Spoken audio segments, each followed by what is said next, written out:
Assalamualaikum warahmatullahi wabarakatuh. Alhamdulillahirrabbilalamin.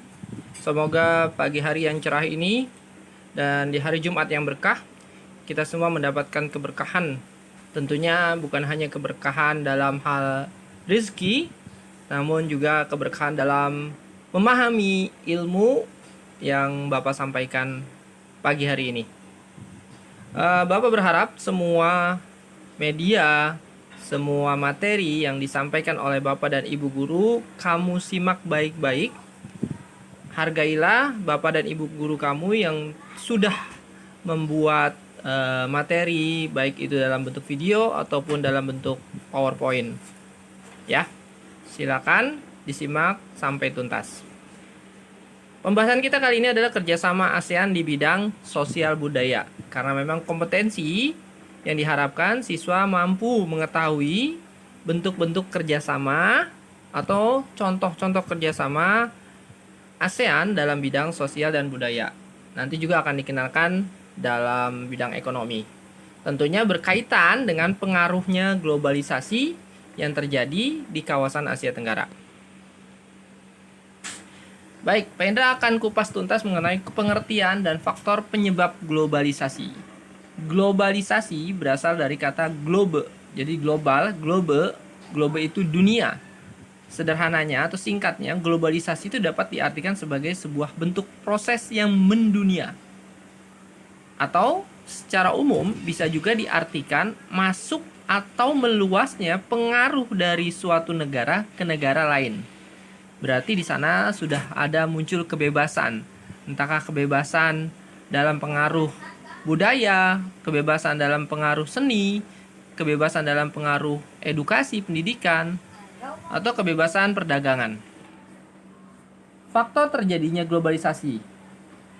Ini terjadi globalisasi karena adanya kemajuan ilmu pengetahuan di bidang teknologi, bisa juga teknologi informasi dan komunikasi atau TIK, atau bisa juga dalam bidang ilmu pengetahuan dalam bidang transportasi. Yang kedua, faktor yang kedua adalah kemajuan kerjasama ekonomi memudahkan terjadinya kesepakatan antar negara. Dampak positif adanya globalisasi. Ingat, globalisasi beda ya dengan apa itu yang kalau kamu sebut ozon itu. Ya. Baik, globalisasi itu dampak positifnya ada pola hidup serba cepat. Ya. Jadi dengan adanya globalisasi terkadang gaya hidup, ya kan, style, pola hidup itu juga lebih cepat. Apakah makanan, ya kan? Karena sekarang ada teknologi, kamu bisa dapat makanan siap saji diantarkan oleh GoFood misalnya, atau GrabFood dan lain sebagainya. Yang kedua, pesatnya perkembangan teknologi dan informasi itu berarti akan dirasa sangat cepat gitu. Kalau ada ada informasi, bisa dengan cepat kamu bisa peroleh, bahkan lebih cepat dari televisi, ya kan? Berita-berita ada kejadian kecelakaan, gempa bumi, ya kan, bencana alam, atau mungkin berita COVID gitu kan, data COVID dengan cepat melalui media WhatsApp, media sosial dan lain sebagainya bisa lebih cepat daripada kamu lihat di televisi. Kemudian dampak positif lainnya adalah meningkatnya pemanfaatan sumber daya alam, ya. Baik sumber daya alam ataupun sumber daya manusia, tapi dengan adanya teknologi informasi, pengelolaan sumber daya alam seperti minyak bumi, tumbuhan, ya kan, hewan dan lain-lain sebagainya bisa dimanfaatkan karena adanya teknologi itu. Dampak negatifnya, ya lihat di gambar. Karena sibuk main handphone, terasa sekali kebersamaannya sudah mulai mengurang. Jadi muncullah sifat individualistis, nafsi-nafsi atau masing-masing, pikirin diri masing-masing, SDM, selamatkan diri masing-masing. Ya, pokoknya nggak peduli dengan lingkungan di sekitarnya. Nah, itu disebut individualistis. Kemudian budaya barat. Jadi budaya asing, westernisasi itu mulai merasuk, ya kan? Apa yang merasukimu? Lagunya gimana itu? Pak lupa ya. Nah, itu budaya barat bisa mempengaruhi pola hidup kita, ya kan? Gaya hidup kita jadi ngikut-ngikutin orang-orang di sana K-pop, baik mulai dari rambut, kemudian pakaian, ya, sampai lain-lain, sampai musik dan lain sebagainya. Kemudian yang ketiga, berkurangnya tenaga kerja yang bekerja di sektor pertanian. Karena orang lebih cenderung kerjanya di perkotaan, yang pertanian sedikit, ya kan? Karena adanya globalisasi. Kemudian kerjasama ASEAN.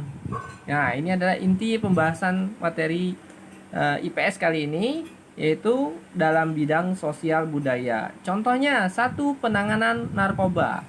Jadi kalau ada kerjasama antar satu negara ke negara lain, misalnya bandar narkoba di Indonesia, kemudian melarikan diri ke Malaysia. Nah, ada kerjasama antara Indonesia dengan Malaysia, maka bisa ditangkap, ya, maka bisa ditanggulangi.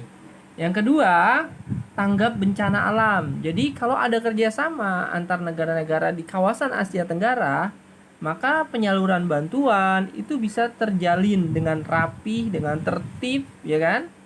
Kalau ada bencana alam, entah tsunami, ya kan, puting beliung, kemudian pesawat jatuh, kapal tenggelam. Nah, bantuan-bantuan bisa melalui proses yang lebih legal, ya. Jadi tanggapnya cepat, penyaluran, kemudian penggalangan dana yang disalurkan dengan baik. Yang ketiga adalah penyelenggaraan olahraga internasional yang diadakan di kawasan Asia Tenggara. Kalau di kawasan ASEAN itu namanya SEA Games. Tapi kalau kawasannya Asia baru ASEAN Games, ya. Bedakan. Jadi SEA Games itu untuk kawasan ASEAN saja. Yang keempat, festival seni dan budaya. Pak Indra pernah lihat ketika di pertemuan internasional di kawasan Asia Tenggara, di sana Hillary Clinton kemudian memegang angklung, kemudian peserta semua audiens memegang angklung yang dikenalkan oleh Mang Ajo, ya, saung Mang Ajo yang di Bandung. Nah, itu juga merupakan bagian dari mengenalkan kebudayaan Indonesia. Tapi ini beda, festival seni dan budaya. Artinya semua negara ikut memberikan kesenian dan kebudayaannya yang ditampilkan. Kemudian perlindungan difabel. Kongres Pemuda ASEAN meningkatkan pariwisata, pertukaran acara televisi. Nah, ini dalam bidang sosialnya, perluasan kesempatan kerja dan perbaikan sistem upah. Nah, ini tujuannya adalah meningkatkan kesejahteraan sosial, ya. Baik, kerjasama ekonomi ASEAN tujuannya adalah mengisi kekurangan di bidang ekonomi, meningkatkan kerjasama perdagangan. 3. Meningkatkan taraf hidup manusia dan kemakmuran dunia. 4. Memperluas hubungan dan persahabatan. Dan yang terakhir, meningkatkan devisa negara. Devisa itu pendapatan negara. Dari mana? Dari pajak, kemudian dari ongkir, ya, ongkos kirim dari luar negeri ke Indonesia, itu bisa juga dari sumber devisa. Bisa jadi sumber kas buat negara. Atau turis-turis masuk ke Indonesia karena pariwisata, itu juga bisa menjadi menaiknya devisa negara atau kas negara. Baik, kerjasama ekonomi ternyata dibagi dua. Yang pertama adalah kerjasama yang melibatkan dua negara, kita sebutnya bilateral. Kemudian yang melibatkan banyak negara, multilateral. Nah, multilateral ini pun terbagi menjadi dua bagian.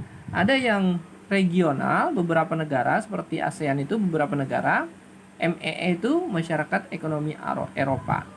Nah, AFTA ini organisasi perdagangan di kawasan ASEAN. Ya, kemudian yang organisasi internasionalnya lintas dunia ini kayak IMF. Ini dia semacam bank dunia lah, ya. Kemudian ILO ini semacam ketenaga kerjaan, ya. Dan OPEC, ya, minyak bumi. Kemudian antar benua gitu, ya. Baik, terima kasih anak-anakku sekalian.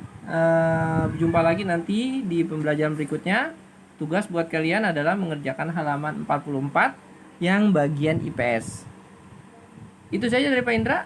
Wassalamualaikum warahmatullahi wabarakatuh.